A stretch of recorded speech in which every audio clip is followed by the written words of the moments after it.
So the day between Good Friday and Easter Sunday is a time we refer to as Holy Saturday. And the tradition within the celebration of the Lenten season is to reflect upon the death of Jesus. That after Jesus goes through that sacrifice on the cross, he's buried.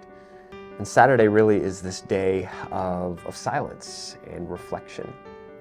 You know, it's interesting, when Jesus is on the cross, he quotes from a book in the Old Testament called Psalms. And he quotes from Psalm 22. And the words that he says come from verse 1, where Jesus cries out, my God, why have you forsaken me?" Now, the tradition when you would quote from various parts of the Bible was that when you would quote really the first verse of that chapter, it was really to associate with the entirety of the chapter.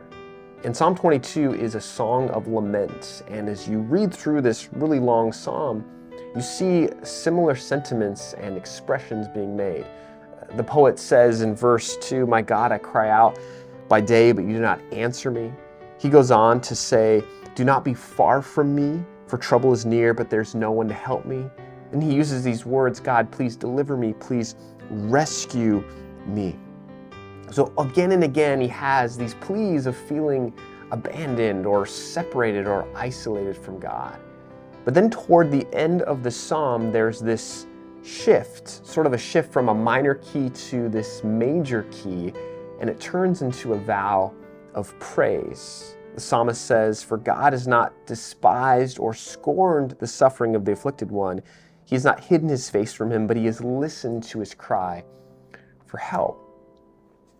It's interesting that Jesus, he quotes this psalm, this prayer, during his darkest and most challenging moments.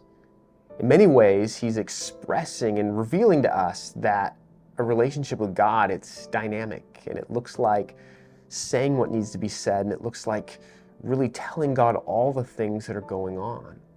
And it also looks like this reminder that even in times of pain and distress, that God is not far away from us, but that he is present. When Jesus prays this prayer, he was showing that God was not removed from that situation, but that God was right there with Jesus, suffering with him and hearing his cries. On Holy Saturday, we take time just to pause and think about Jesus' death and the fact that he died.